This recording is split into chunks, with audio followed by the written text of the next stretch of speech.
Yes, many movements also for Manchester United, also in terms of outgoings, because obviously the incomings are important. I understand Man United fans who want to have news on signings, and I hope as soon as possible there will be updates. But for the outgoings, it's an important morning because, first of all, update from the morning: Altay Bajindir is leaving Manchester United and joining Celta Vigo. Loan deal with an option to buy around 4 million euros. Celta Vigo will cover the main part of the salary of Altay Bajindir, the Turkish goalkeeper. Why? Because Man United already signed their backup goalkeeper Cardarlo from Leeds United on a free, and so Senelamens and Cardarlo will be the two goalkeepers. And also another exit is going to be Radek Vitek, who is joining Middlesbrough, permanent deal. Manchester United are getting £7 million immediately, plus add-ons up to £14 million package. Man United also have a 35% sell-on clause, buyback clause, and so Vitek is going to borrow, and now Manchester United are also making extra money. Updates also on the situation of Marcus Rashford. Yes, on Rashford, important to mention one thing. Day by day, while we wait Marcus Rashford to return to training with Manchester United, the feeling internally at Man United is that Marcus Rashford has increasing chances to continue at the club. So the expectation now at the beginning of August is that unless something crazy happens on the market, Marcus Rashford can really stay at Manchester United, compete for a place at the club, and be available for Michael Carrick. I was telling you during the World Cup that Carrick wants to work with Marcus Rashford, that Man United are waiting to welcome him back to training for the pre-season, and that's the case. Man United are waiting for Rashford, and at the moment there are no concrete movements for Marcus Rashford in terms of exit. Rashford is not going to Al Nassr, to Fenerbahce. He's only eventually going to top European clubs, but at the moment the situation is very quiet, and Man United believe internally that Rashford at the end of the summer transfer window has really, I would say, big chances, more than 50%, to continue at the club. So keep an eye on Rashford, because it could be like a new signing for United eventually. Last one for today, for this video at least, is about Rafa Leao, because there are also many rumors about his future, but there are still maybe no clubs really advancing, with an offer. At the moment, what's happening is that, first of all, Fenerbahce tried over the recent days, but the answer from a player and club side was that a loan with an option to buy is not taken into consideration, especially by AC Milan. And then Galatasaray are still interested in Rafa Leao, so Turkey is still a possibility. Galatasaray are still talking with the agents of the player, so let's see if they can convince AC Milan. For Milan, it's very clear. 50 million. Look, I think the first place to start this morning is not with Bienda to Celta Vigo, it's not with Vitek to Middlesbrough, it's not even with Xerxes to Juventus, because we've got updates on all of those. But it's Lewis Hall. I think that with Bruno Guimaraes finally signing for Newcastle, it's just another Ajax all over again, isn't it? And as CR4 says, you ain't getting Hall. Well, you're talking to somebody that said we won't get Lewis Hall. So you and me, brother, are in the same group. We're in the same gang.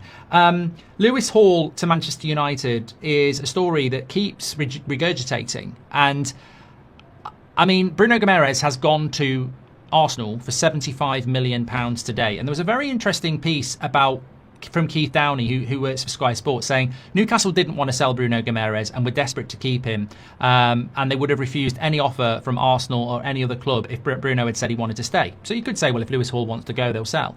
They tried to persuade him. The deal could only happen if two things happened. Bruno said he wanted to leave, and Newcastle sold on their terms.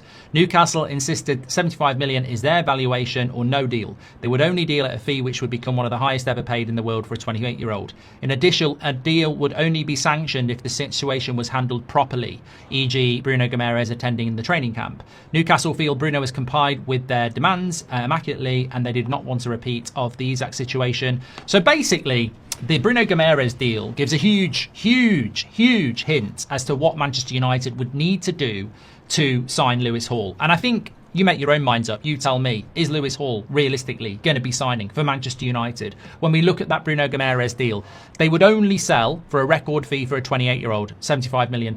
They would only sell if Bruno Guimaraes was adamant that he wanted to leave. And they would only sell if everybody involved did what Newcastle wanted to do. This doesn't sound like the way Man United like to do deals. Man United like deals where the player forces the move and basically turns his back on the club and forces the price down. And Burmo didn't really do that, to be fair, because we still paid 65 million. I think also with Bruno Guimaraes going for 75 million pounds, we have a huge indicator of how Newcastle have dealt with that. I personally think that Bruno Guimaraes is... what are your thoughts? I've seen some people saying that's very expensive for Bruno Guimaraes. I think that's Glazonomics. I think if you think Bruno Guimaraes is expensive at £75 million, or Alex Scott's expensive at 80, or Lewis Hall is expensive at 75, or Morgan Rogers is expensive at 116, or Tonali is expensive at 90, or Mateus Fernandes is expensive at 85, do you know what I'm doing? They're not expensive. That's the price. They're just not expensive. And you can. I didn't even mention Elliot Anderson. These prices are the prices. They're not expensive. You might not want to pay those prices, but that's the price. You pay or you fall away. It's as simple as that. I don't know what we're arguing about here. I don't know why we've got Man United fans wetting the bed over, well, we shouldn't pay these prices, we shouldn't pay these prices. Well, that's the price. That is the price. When the PS6 comes out or GTA 6 comes out and the price is that, you can sit there going, I'm not paying that. I'm not paying that. And then I'll be playing GTA 6. And so will G-Man. And so will Luke. And so will Galaxy. But you'll be sat there going, I'm not paying it. And we'll be playing it. It's the oldest lesson in the world. What are people talking about overpriced? What are people talking about? It's too expensive. Well, don't fucking buy it then. But you won't be playing the game. The price is the price. I find it incredible, absolutely incredible, that we're in a situation where people are applauding our board's approach to this transfer window, saying, well, we shouldn't pay those prices. And player after player after player after player after player after player is going elsewhere, and we're not getting them. So the price is the price. There is no overpay. Look, going into the summer, I'll agree. Bruno Guimaraes, to me, £60 million for a 28-year-old. Mateus Fernandes, for me, £60 million. He's a West Ham player. Elliot Anderson, £100 million. Morgan Rogers, £90 million. Lewis Hall, £55 million. I agree. That's my valuation in May. But my valuation now is, well, Bruno Guimaraes is 75. Lewis Hall is going to be 75. Morgan Rogers was 116. I don't set the price. The market sets the price. Sometimes a house is available for 300 grand, but the market is flooded with new buyers, so the price goes for 400 grand. It's basic economics. I can't believe that the club don't get that and some of our fans don't get that. So Bruno Guimaraes isn't overpriced. Arsenal are comfortable paying that. Arsenal, basically, what's happened at Arsenal is, and this should happen at United, is they've probably wanted to pay 60 million for Bruno Guimaraes. And Bruno Guimaraes has said, I want to go to Arsenal. And Newcastle have said, you can go to Arsenal and you can have Bruno Guimaraes, but the price is 75 or you don't get him. And Arsenal can either go, we really, really want him, but we're not paying 15 million extra. Or they can go, we really, really want him, we'll pay 15 million extra to make sure we get the deal done. And they've paid the 15 million extra. United's approach has been, we want Tonali, we want Elliot Anderson, we want Mateus Fernandes, we want Lewis Hall, we want Semenyo, we want Diamonde, but we're not going to pay an extra 15, 20 million to get them. We won't do it. Well, who's the winner there? Arsenal could have done that. They could have said, we're not paying an extra 15 million, but they did. I'm not saying who's right or wrong, but the price is the price. So if we want to sign Lewis Hall, we're going to have to pay. Well, you tell me. I think the price for Lewis Hall now is £75 million. I think when you read between the lines, Newcastle set a price. They don't want to sell, but the player said he wanted to go. So they said, you can go, but the price is this. And we will only do it if they pay that price. So probably quite similar to Baleba a year ago. You can go, but the price is this. And if they don't pay it, we're not selling a player we don't want to sell cheap. So the price has been set.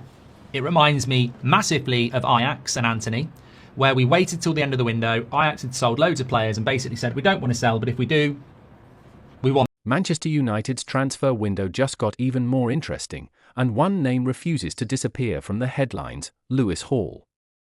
The Newcastle United left-back has reportedly attracted serious interest from Old Trafford, with several reports suggesting United admire his ability to play both as a traditional fullback and as an inverted defender. Newcastle, however, are in no mood to sell unless an enormous offer arrives, with reports suggesting it would take a fee of around £70 million before they would even consider negotiations. Bleacher Report. According to Fabrizio Romano, Manchester United's interest is genuine, but Newcastle remain firm in their stance. There have been no advanced negotiations, no agreement between the clubs, and certainly no "here we go." Romano has stressed that Newcastle privately insist Lewis Hall is not for sale, meaning United would have to produce an exceptional offer to change their minds. As things stand, the Magpies hold all the cards. Bleacher Report. Meanwhile, Mark Goldbridge has shared his thoughts with typical passion. He believes Hall fits the profile of the modern fullback Manchester United need because of his energy, technical quality, and ability to contribute in possession.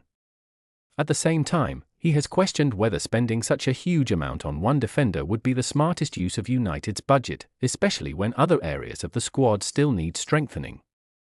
News now. Personally, I think this is where Manchester United have to stay disciplined. Lewis Hall is a fantastic young player with massive potential, but paying around £70 million for a left-back only makes sense if the rest of the squad is already complete. United still have concerns in other positions, and balancing the squad should remain the priority instead of chasing one expensive signing.